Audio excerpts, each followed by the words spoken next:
This morning, lawmakers reacting to the capture of Venezuela's president. Ahead, what we know about today's high-stakes briefing and how this operation could impact gas prices. Plus, two separate fires in the community of Milton. Ahead, what area officials are saying about those fires as a family looks for a new home this morning.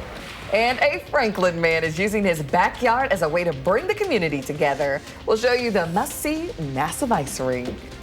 Good morning, everyone, and welcome to News 3 Now this morning on your Monday, January 5th. I'm Kyrian Lee. I'm Chris Stanford. Thanks for joining us. Back into the swing of things today. The first Monday after what felt like a very long holiday break. Yes, kids headed back to school this morning. Some people headed back to work for the first time this morning after the long break. So, hey, here we are.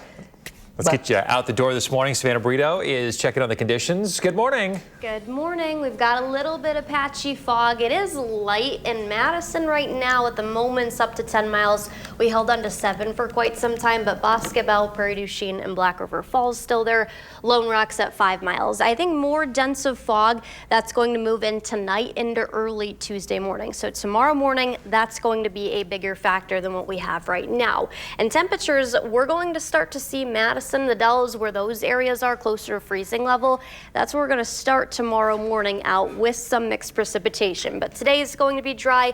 We're dry at the moment with most of our temperatures in the mid to upper 20s, but we do got those few 30s, specifically 30 right now in Madison. And we're going to continue to see those temperatures rise close to 40, mid to upper 30s, maybe a few 40s. I think that's more likely in the coming days. Tuesday, Wednesday, and Thursday, we're looking at that midweek warmer stretch before a bigger cool down and multiple chances for a rain-snow mix. We'll time out the first one tonight coming up. Sounds good. Well, today, members of Congress are set to be briefed on Saturday's operation to capture Venezuela's Nicolas Maduro. But that briefing will be limited to a small group of lawmakers. Sources say the so-called Gang of Eight will receive the classified briefing. The group includes top leaders from both parties, along with the chairs and ranking members of the House Foreign Relations and Armed Services Committees. Officials have not confirmed what details will be shared. Multiple senior Trump administration officials are expected to lead the briefing, including U.S. Attorney General Pam Bondi and U.S. Secretary of State Marco Rubio. Meanwhile, here at home, Wisconsin lawmakers are responding to the operation. Democratic Senator Tammy Baldwin says that her office says that she was against the move, but she is still committed to stopping the flow of illegal drugs. But the way in which Trump went about the situation, she says, was unconstitutional. Meanwhile, Representative Mark Pocan called the bombing and capture an illegal act of war against a sovereign nation, reminding us that only Congress has the ability to declare war. The White House, though, pushing back on calling it a war, instead framing the strike as a mission to enforce U.S. laws and bring Maduro to justice. Can't just go into a country and do that. That'd be like Vladimir Putin going and taking President Zelensky. We clearly wouldn't let that stand, and yet that's kind of what we maybe have done in Venezuela. Representative Brian Stile posting that Nicolas Maduro is a narco-terrorist indicted on drug trafficking charges. He contributed to the overdose deaths of thousands of Americans each year. Meanwhile, today, Maduro is expected to make his first appearance in a Manhattan courtroom. He and his wife are facing a range of charges, including drug trafficking, weapons violations, and narco-terrorism. Legal analysts say his lawyers are expected to argue that his arrest was illegal and that he has sovereign immunity, meaning he cannot be prosecuted for actions taken as the head of a foreign state. Maduro is scheduled to be in court at 11 this morning. The action in Venezuela is bringing a renewed focus on the country's vast oil reserves, which are amongst the largest in the world. President Trump says he's working to get the oil flowing the way it should be by rebuilding Venezuela's oil infrastructure. Consumer reporter Michelle Renee Quinn has more. Good morning. Chris, Kyrian, good morning. Venezuela has more oil in its reserves than any other nation at more than 6 times the U.S.'s reserves. And this signals a significant switch in U.S.-Venezuela relations. Now, Venezuela currently produces about 1 million barrels of oil per day, but holds over 303 billion barrels in reserves. The billions it would take to rebuild would be covered by oil companies, and these moves signal a push to restore Venezuela's oil flow, about 17% of the global supply. So how does this affect oil prices? It's unclear this morning, but experts say Venezuela is unlikely to see any meaningful boost to crude oil output for years, even if U.S. oil majors invest the billions. Wall Street analysts expect little overall market reaction. Chevron, currently the only major U.S. oil company operating in Venezuela, stands to benefit the most. Overnight trading shares of Chevron are surging. They're trading this morning at a 2-year high. The director of the Latin American Energy Program says Venezuela doesn't have limits in terms of the resources. It's about the politics. Michelle Renee, thank you for that update this morning. And despite ongoing uncertainty in oil-rich Venezuela, Gas Buddy predicts the average price for a gallon of regular gas will be $2.97 this year. That would be the first year below $3 since 2020. It would mark 4 straight years of falling prices. New this morning, a business in the town of Milton is a total loss after a structure fire. The Rock County Sheriff's Office says deputies and fire crews responded just before 8:30 last night. At the business on East Hotel Drive near Lake Koshkonong, crews found it engulfed in flames. The Sheriff's Office confirms no injuries. The business was closed and no one was inside, and this investigation is still ongoing.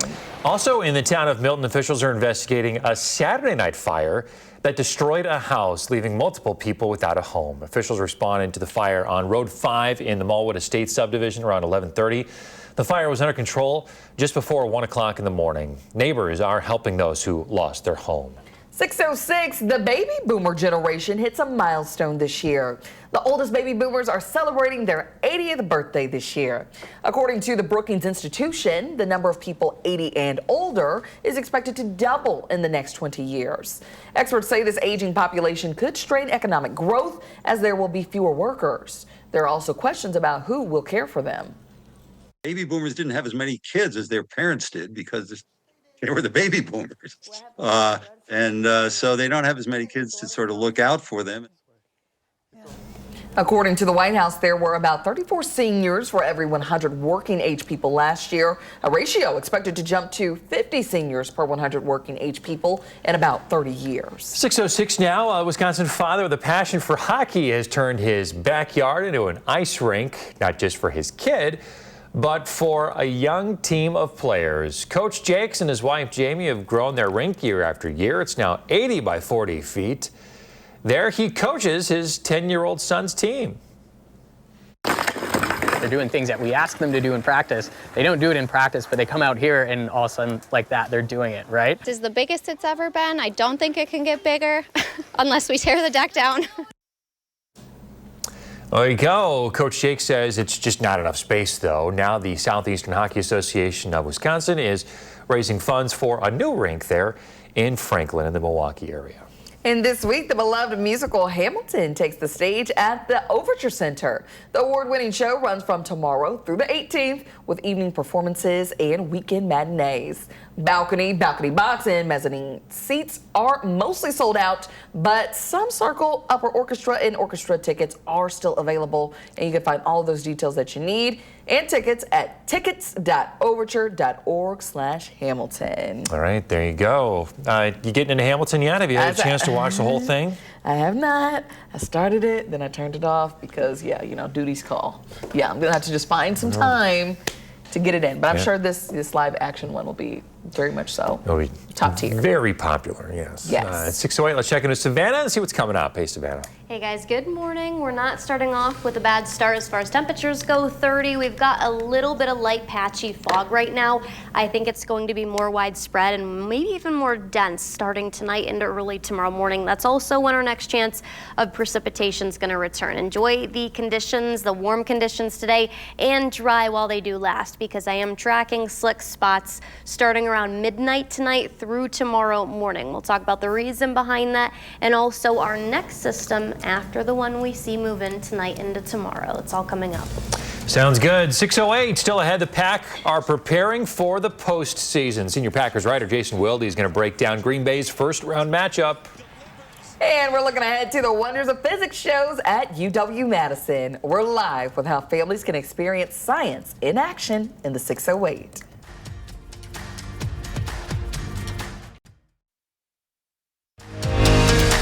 watching News 3 Now this morning. Moving forward. 6:12 in the 6:08 this morning. We're looking ahead to the Wonders of Physics annual show at UW-Madison. Josh Fider is live on campus this morning with a preview. Good morning.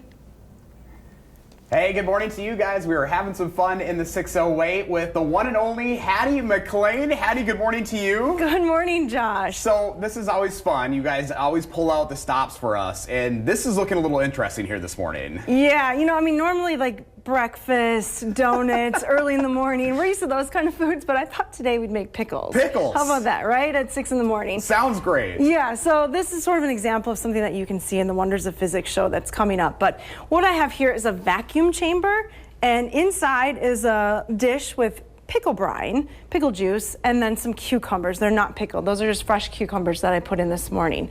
So to pickle something, you need to take all the air and the liquid in that cucumber and replace it with the brine, right? Normally on your counter at standard atmospheric pressure, that takes about 3 to 4 days. But we're gonna use a vacuum pump, Josh. So we'll take all of the air out of this container, and you can see on the little chart here that the PSI will continue to go down as the air is taken out of the container. And what that's going to allow is it's going to take the air out of the cucumber more quickly. And so then when we put the air back in, the brine can replace that, and then our cucumber will be pickled almost instantly. Oh my gosh, that's so cool. So yeah, I hope you're ready to taste some pickles this morning. Absolutely. But yeah, so right now we're at less than 10 PSI. It takes a couple of minutes. But if you'll notice, you see the bubbles starting to form in the brine? Yep. So we're actually getting that brine to boil because the pressure is so low inside of the container that it can boil at room temperature. Oh my gosh. So same reason that water boils at a lower temperature when you're cooking at higher altitudes. This is sort of a... And so fast, too. Yes, exactly. So we're boiling, and that's also, we're taking the air out of the cucumber right now. Now, once it gets down a little bit closer to 0, I'm going to turn the vacuum pump off. I think that's actually a pretty good boil, so let's try. We'll seal it off, and now I want you to watch the pickles because it happens pretty quickly, but as that brine replaces where the air and the fluid was in the cucumber, you'll see them start to change color as I let the air in. So let's see. So keep your eye on those cucumbers that are becoming pickles basically right before our eyes. They'll start to turn a little darker. Oh my gosh. You see that happening? Cool. Yes. Yeah, so as soon as that air goes in, do you want to do a taste test? Let's do a taste test. All right, so very carefully here. We don't want to break this. Here's a fork. Nothing like a little breakfast. Yeah, I mean, goes well with the eggs, right? Oh my gosh, are you kidding me? Isn't that cool? That is so cool and so tasty. Yeah, it tastes just like a pickle. All right, we have a graphic we want to put up on the screen because your Wonders of Physics shows are coming up. What do people need to know? Yeah, they're coming up in February. They're the 2 weekends around Valentine's Day. So the 7th and 8th and 14th and 15th. We have 2 shows each day. Tickets are available now. There are still some left. So if you go on our website, you can reserve tickets. They're free. You just need to reserve one because the lecture hall only holds 300 people. And it's a popular thing, so get them before they're gone. Yes. Scoop those tickets up this morning. They won't last long. Awesome. Well, Hattie, good to see you. Thanks for breakfast. Yeah, no problem. Pickles in the 608 this morning. Doesn't get any better than this, guys. We'll send it back to you. It gets a little bit better than pickles for breakfast. Just a little bit. You know? But still cool stuff. Science, isn't it fascinating? Yes, that's all you can see coming up real soon. Josh and Hattie, thanks so much. Remember to let Josh know what inspires you in the 608. You can reach out either on social media or email us at in608@wisctv.com for a chance to be featured. All right, Savannah, how is it looking outside? Well, we're not bad. We do have some light patchy fog out there, but Madison right now is up to full visibility at 10 miles. Lone Rock's at 5, Boscobel, Prairie du Chien, and Black River Falls at 7. I think we could have some dense fog tonight into tomorrow morning, so expecting that to be a little bit more widespread and lower visibilities to start Tuesday morning off. 30 right now, so temperature is definitely on the mild side of things. We do have a lot of cloud cover. I think that stays in place most of the day. Lunchtime temp up to 36, topping out in the upper 30s across most of southern Wisconsin. It'll be dry, might see a little bit of sunshine, but again, I think most of us are going to hold under a lot of cloud cover as we head through this afternoon. Winds are out of the south. Eventually, they're going to start to transition out of the east overnight, and then after midnight, some patchy patchy freezing rain is going to move in. This will be on the lighter side of things and not super widespread, but that's going to be north of Madison as we head after midnight, closer to about 1 to 2 in the morning. And then about 8, I still think we'll be dealing with some scattered patchy freezing drizzle because temperatures are going to be about 30 to 32 right near freezing level. But then after we get through the morning hours, late morning, early afternoon, that's when you can expect temps to warm up and that transition from freezing rain solely over to rain, because we should be at least in the mid, if not upper 30s at this point in time. Still a lot of cloud cover, but because of the freezing rain initially, could see some slick spots out there tomorrow morning. Tuesday, Wednesday, Thursday, and Friday, winds are going to be a little bit of a factor with gusts about 15 to 20 miles per hour. But then as we head closer to the weekend, that's when we have a bigger temperature drop, but our winds really start to increase. Saturday, we could see gusts between 30 and 40 miles per hour, and it still is going to be breezy Sunday, about 25 to 30 miles per hour. But Saturday, definitely very breezy, and that's when we're going to see our next system move out of here. Initially start Wednesday and then get out of here on Sunday. We are tracking some warmer weather. That's really this week into next week. We do have a few days where we're going to be cooler than normal, or at least close to normal, and that's really just Sunday into early next week. Temperatures are going to rebound again. So our next system after tonight into tomorrow morning will come in the middle of the week, Wednesday, Thursday as rain, as temperatures are going to be really warm. But then Friday into Saturday, as we see things bottom out, that could transition in with some snow behind the low.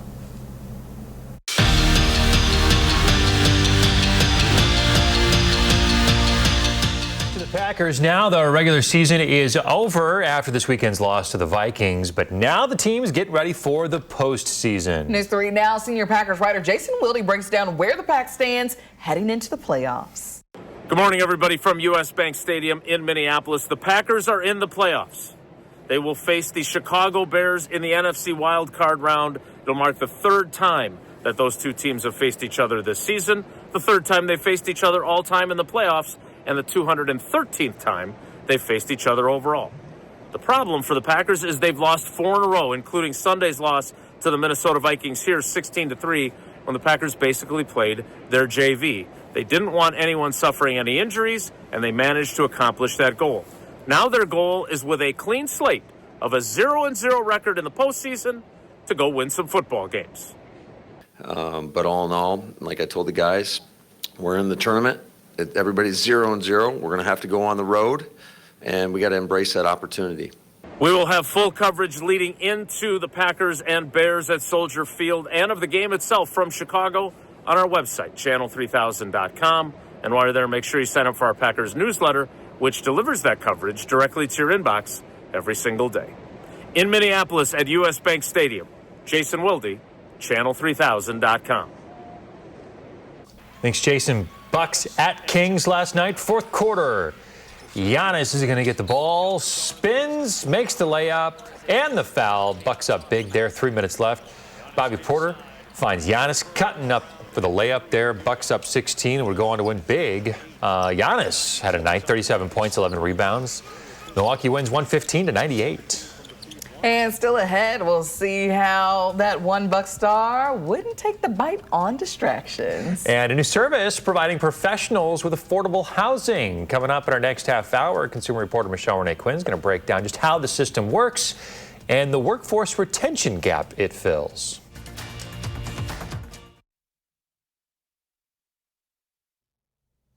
Welcome back. We're taking a look at what's trending this morning. A record-breaking bid at Tokyo's famed fish market. A massive 535-pound bluefin tuna sold for more than $3.2 million at the first auction of the new year. And actually, the highest bidder was the owner of a sushi restaurant chain who shattered his own previous record. So there you go. This big guy. It's bigger than a little kid. It's bigger than Savannah. Yeah. It's bigger than a lot of people put together. Yeah, like 500-some pounds. Yes. So our question in the morning is tuna tuna if it's not raw? You mean sushi? Wait, sushi. Sorry, sushi. Is sushi if it's not raw? Correct. So if it's cooked, is I it say sushi? yeah. You know, I say if you have your seaweed and your rice and then you have some sort of little fish, cooked or not, and then maybe avocado or cucumber, and it's rolled up, that's sushi regardless if the fish is raw or not. Yeah, because you go to a restaurant and it says sushi, there's like asterisks to dictate if it's raw or not. According to the menu. Still sushi. Still Chris sushi. says no. I respectfully disagree. Okay. I'm only eating the cooked. That's it. That's it. Yeah. Not a fan of the raw. Well, to end off this half hour, take a look at this. Before the Bucks tip-off last night, Sacramento's mascots tried to get under Giannis's skin with some playful antics. You see them trying to gang up on him. Here. Yeah, Giannis didn't flinch, didn't take a double take. The mascot looks like half his size. I mean, Giannis wasn't even phased. Yeah, a little guy. Not If at you've all. seen him play in person, he is huge. Bucks did come out on top, 115-98. All right, we're tracking some freezing rain and rain overnight. We'll time it out when we get back.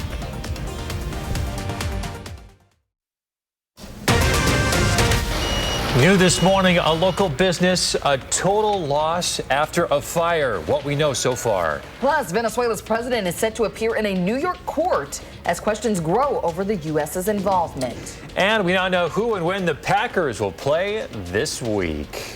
Good morning, everybody. Thanks for tuning in on a Monday to News 3 Now This Morning. I'm Chris Stanford. And I'm Kyrie Lee. Thanks for waking up with us. Hope you all had a fantastic weekend. How are you feeling about that Packers matchup? Yeah, I mean, yesterday's game was, just a throwaway. The bonus is that no one got hurt. Exactly. I'll take that as a silver lining. Looking forward to another matchup against the Bears coming up Saturday. That's right. Got one of the biggest fans in the building. I'm excited to see that little friendly rivalry happen, Savannah. I'd rather take on the Packers than the Rams. Could have been worse. So yes. We'll see how Saturday plays out. Let's see how you're feeling on Sunday. Yeah, I don't know. 31 right now at the airport. We do have a lot of cloud cover. Winds out of the south at about 3 miles per hour. Not a big deal. We do have a little bit of patchy fog. I just think it's going to be more widespread tonight into early tomorrow morning. Temperatures climb pretty quickly. We're not bad right now, and we actually will top out in the upper 30s, mid to upper 30s today. That going forward, even as high as the lower 40s, I think that's more likely on Wednesday and Thursday. We've got some freezing rain chances tonight into tomorrow that could make for some slick commutes tomorrow morning. That transitions over to some rain as temperatures rise tomorrow, and then a cooler weekend ahead, specifically on Sunday. We'll have details on how cold it's going to get and time out the precipitation overnight coming up. Sounds good. Thanks, Savannah. New this morning, a business in the town of Milton is a total loss after a fire. The Rock County Sheriff's Office says deputies and fire crews got there just around 8:30 last night at the business on East Hotel Drive near Lake Koshkonong. Crews found the building engulfed in flames. The Sheriff's Office confirms no one is injured. The business was closed at the time. No one was inside. Officials have not yet determined the cause of the fire. 6:31 now to the latest on the capture of the Venezuelan president and his wife. They're scheduled to be arraigned today in a New York courtroom on narco-terrorism-related charges. This follows a U.S. military operation in Venezuela that led to their capture. Meanwhile, President Trump faces new questions about the country's future. President Trump says the U.S. is in charge, while the new interim president, Delcy Rodriguez, calls for peaceful coexistence. Venezuela right now is a dead country. We have to bring it back, and we're going to have big investments by the oil companies. Multiple sources familiar with the situation tell CBS News that White House officials are expected to give a classified briefing to lawmakers later this afternoon. Meanwhile, in Madison, people turned out to protest following the U.S. attack on Venezuela Saturday, joining nationwide protests to share their objection. This as Venezuelans around the U.S. celebrated the news. Outrage, one, that the United States would go in and bomb a sovereign country with no justification the way that they have. I think everybody here is angry that this is happening. We don't want this war, but we're also optimistic that we can build a movement that will stop it. It's just a feeling. I can't explain it. We make a life here because we had to, not because we wanted to. So we really want to go back.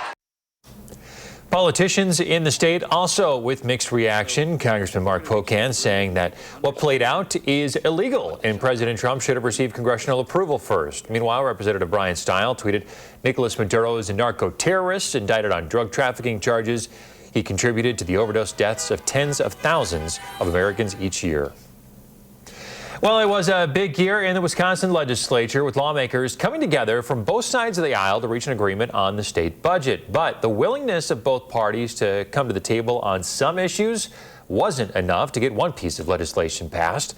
In the Assembly's final floor session of the year, Speaker Robin Vos essentially blocked legislation to expand postpartum Medicaid coverage.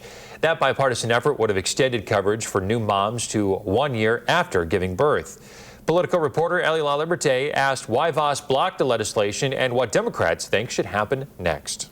So we have done a really good job providing a social safety net already in Wisconsin. I think the idea of expanding welfare might feel good, but in the end, it's not good for the mom, it's not good for society, and it's certainly not the best interest of the state of Wisconsin. My hope is that his caucus, our Republican colleagues, will push on him to say, this is something that the people of Wisconsin want, it's the right thing to do, and we can't allow this to stall any longer. You can hear more from those interviews, including whether Vos thinks the legislature will take up that bill again in the new year on channel3000.com. Turning now to the Packers, the NFL regular season is over and the playoffs are set. And we now know that Green Bay is going to get one more chance to take down the Bears. Yesterday's loss to Minnesota didn't have any impact on that, but since the Bears lost to the Lions, Chicago will now host Green Bay this weekend. The oldest rivalry in the NFL will square off Saturday night at 7 o'clock on Amazon Prime. This morning, tickets are pricey. The cheapest ones I found were going for about $600 a piece. So the Packers finished the season in second place in the division. The Bears came out on top with a record of 11-6. The Vikings and Lions finished with a record of 9-8. Now to Badger women's basketball. Head coach Robin Pinchton continues to call her team a sleeping giant. But after yesterday's performance, it's clear that giant is wide awake. With an early lead, Ronnie Porter drives to the paint and scores. Then later on, Brenna Ware comes out of nowhere to tie the game. The Badgers battled tough and held on to win 74-73. Bucks at Sacramento last night, taking on the Kings, fourth quarter. Giannis has the ball in the paint, little spin move, gets the hoop and the harm to extend the lead. 3 minutes left. Porter finds Giannis cutting in for the layup. Bucks up 16 at that point. They go on to win big. Giannis had quite a night, 37 points, 11 rebounds in the 115-98 win. Very nice. Well, take a look at this. A nationwide program is helping people with Parkinson's right here in Madison. Ping Pong Parkinson brings participants together to exercise, build community, and have fun. The internationally recognized community started in New York, and the Madison chapter started in 2023. Many say it improves their health and creates a community with people who understand one another. I am participating in community, which is really beneficial for people who have Parkinson's. Oftentimes we're faced with feeling isolated. This is a place where we come together and can participate and have fun. Ping Pong Parkinson's meets twice a week at the East Madison Community Center. It is open to anyone with Parkinson's or other neurological conditions. Hey, whatever brings people together, especially people who are looking for that kind of community. That's great. Yes, come together and also having some fun. Yeah. Love to see it.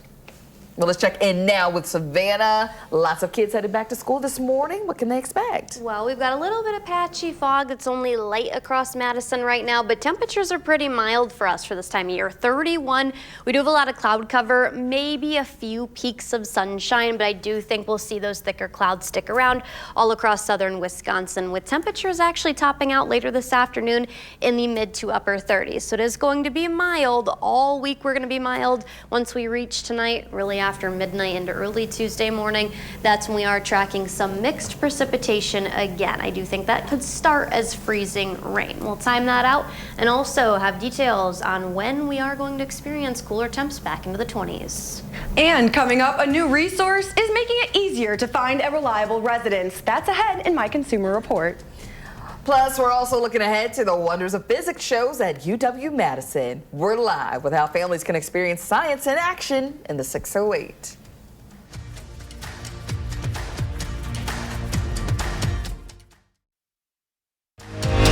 You're watching News 3 Now this morning. Moving forward. 6:41, we're back with what's going on in the 608 this morning. We're looking ahead to the Wonders of Physics annual show at UW-Madison. Josh Spreiter is live on campus this morning with a preview. Hey there, Josh.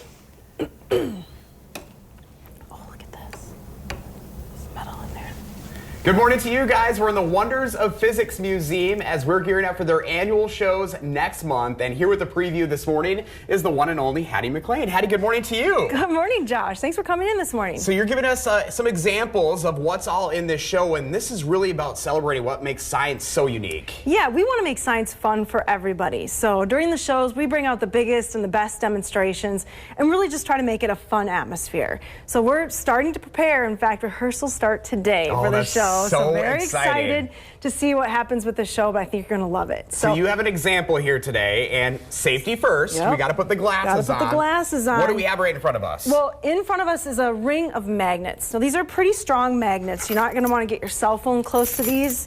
I'll show you. Look at that. The keys stick tight to these magnets. So there's a magnetic field, obviously, in place around this ring. Now, in this little dish, I have a conductor cooling down in liquid nitrogen. So I don't know if you remember this from last time, Josh, but nitrogen temperature is very cold. Very cold, 321 below zero Fahrenheit, or almost negative 200 Celsius. So very, very cold. It cools this puck down to a critical temperature where it resists the magnetic field. Oh, look at that. So the puck can just freely move around the track. This is called magnetic levitation. And it happens because this puck is so cold. Now, Josh and I know it's about 90 degrees in this museum it's this very morning. warm in here this morning. So our puck is going to warm up and eventually it'll stop floating around the track. But this is really, really cool. This puck is essentially a superconductor and it's repelling that magnetic field. Oh, there it warms up. So we can cool it down again and get it to do again. But that will just go along the track as long as it's at that critical temperature. So where is this useful? Well, have you ever been on a bullet train? Yep. Those really fast trains? This is what they use. There's essentially no friction because there's no wheels touching a track or anything like that, just a little air resistance. They're very quiet and they're super fast. And it's all done with magnetic levitation. So we essentially can lock it into place. Oh, that's so and cool. Send it. Oh, I didn't do that very well, did I? Let's go the other way this time. Lock it in and send it around the track. So it can go really fast, almost frictionless, but pretty cool. So neat, very cool. So this is just one example of all the things that you guys will be showcasing in February. Yeah, we'll have many more demonstrations in the show. It'll be a lot of fun. We also have the physics fair happening. So the show is for 4 days in February. One of those days, actually Valentine's Day, February 14th, will be the physics fair, which is really our open house at Chamberlain. We want the public to come in and see what's happening, see some of the labs.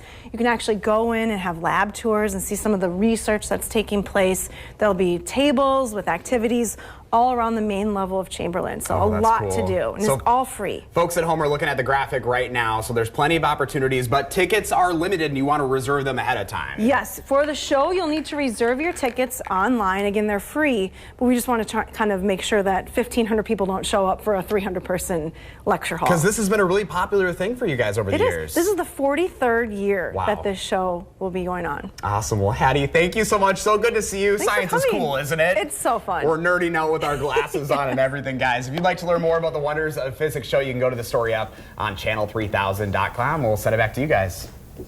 All right, very neat. Josh, Hattie, thank you. Hey, Josh is always looking for cool stuff to share in the 608. You have an idea? Reach out, let him know about it. Let's check in now with Savannah. Savannah, how are temps looking for folks headed out the door? You know, guys, they're not bad. We're actually sitting around freezing level right now. 31 in Madison, 30 in McFarland, 35 in Sauk City. That's across Dane County. There are some cooler spots, but even those upper and mid-20s that we have in Boscobel, Monroe, Janesville, Lone Rock, and additional areas, not bad. That's above average. Our average nighttime temperatures are in the mid to even upper teens, and we're sitting some 20 to 30 degrees. We do have a little bit of a wind chill though across a few spots. Monroe's wind chill at 19 early this morning. We don't have one in Madison. The actual air temperature is 31. We are starting out with some patchy fog that did reach Madison but is kind of confined to areas directly west of here. Lone Rock still at 5 miles, Boscobel, Viroqua, and Prairie du Chien at 7 miles of visibility. I think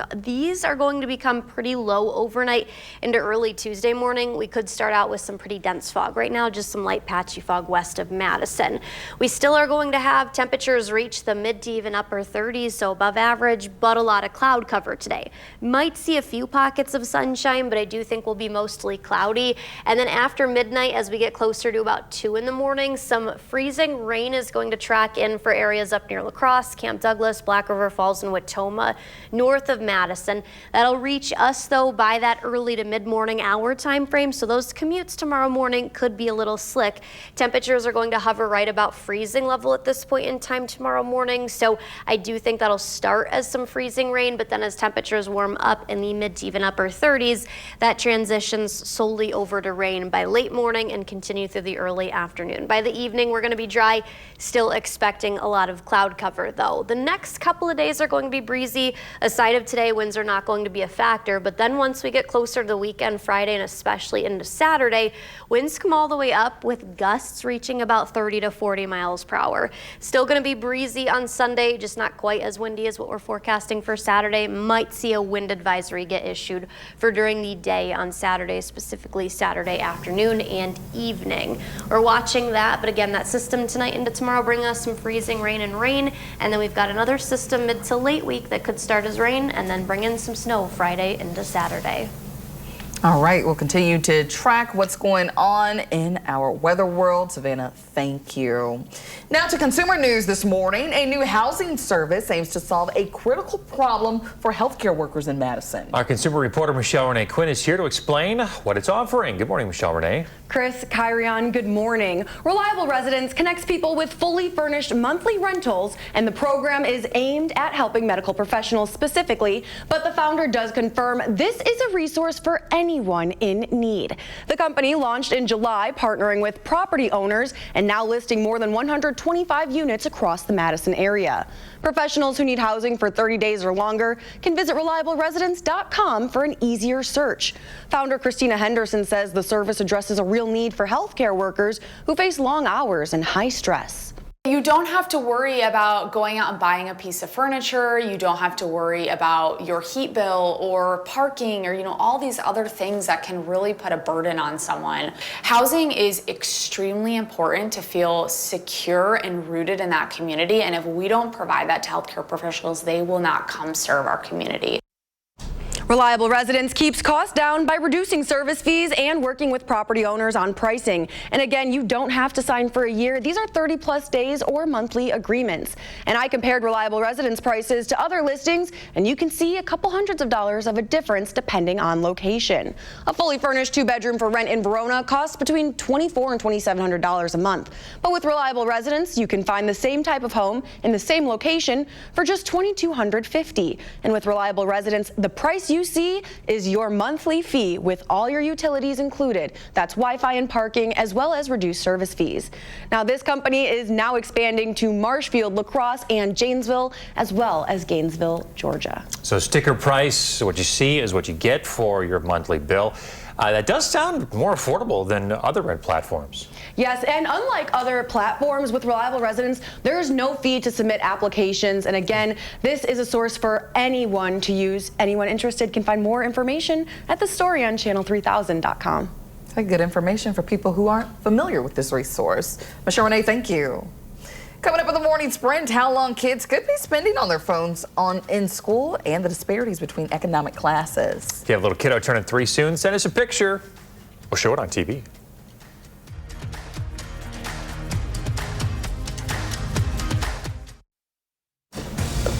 .653, time for the morning sprint. New this morning, a Milton business on East Hotel Drive near Lake Koshkonong is a total loss after a fire.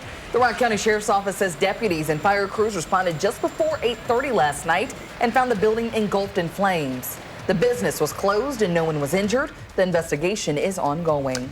Following their capture over the weekend by U.S. military forces, former Venezuelan President Nicolas Maduro and his wife are scheduled to appear before a federal judge in New York today. The two are being held at a detention center in Brooklyn and face federal charges related to drug trafficking and working with gangs designated as terrorist organizations. Thousands of travelers were stranded in the Caribbean over the weekend after U.S. airstrikes on Venezuela.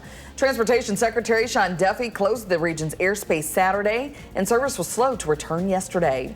Hundreds of flights to and from Puerto Rico, the Virgin Islands, Aruba, and several islands north of Venezuela were canceled. In Switzerland, mourners gathering to honor the victims of last week's deadly bar fire. At least 40 were killed, more than 100 injured in a fire that broke out during a New Year's Eve celebration. Authorities say many were teenagers. Former Uvalde school police officer Adrian Gonzalez is set to stand trial. Prosecutors say Gonzalez put children in imminent danger by delaying engagement with the shooter during the deadly 2022 Robb Elementary School attack that claimed 21 lives. He has pleaded not guilty. His defense says he actively responded to the threat. Officials in the town of Milton investigating a Saturday night fire that destroyed a house, leaving people without a home. Officials responded to a fire on Road 5 in the Mallwood Estates subdivision around 11:30. The fire under control just before 1 o'clock in the morning. Neighbors are helping those who have lost their home. A JAMA study finds teens spend about an hour of their school day on their phones. Half that time goes to social media like TikTok, with the rest spent on YouTube and games like Roblox. The study also found teens from low-income households spend more time on phones during school hours than those from affluent homes. Well, the Packers are going to get one more chance to take down the Bears this season. Yesterday's loss to Minnesota didn't have any playoff implications, but since the Bears lost to the Lions, Chicago will now host Green Bay this weekend. The oldest rivalry in the NFL will square off once more this year, Saturday night, 7 o'clock on Amazon Prime. This morning, the cheapest tickets are going for about $600 a piece. We do have some light patchy fog out there. Temperatures are actually near freezing level already. We'll rise into the mid to upper 30s. It'll be dry and cloudy today, but then after midnight into early Tuesday, some freezing rain, that mixed precipitation set to move in. Could make for slick spots out there tomorrow morning for commutes. Eventually that transitions over just to rain because temperatures are going to be above freezing level in the mid to upper 30s tomorrow. So I don't think the afternoon will be problematic, just slick commutes for the morning, and then another system mid to late week. All right, something to look out for as you head out tomorrow morning as well. All right, Savannah, thank you. CBS Mornings is next. Have a great day.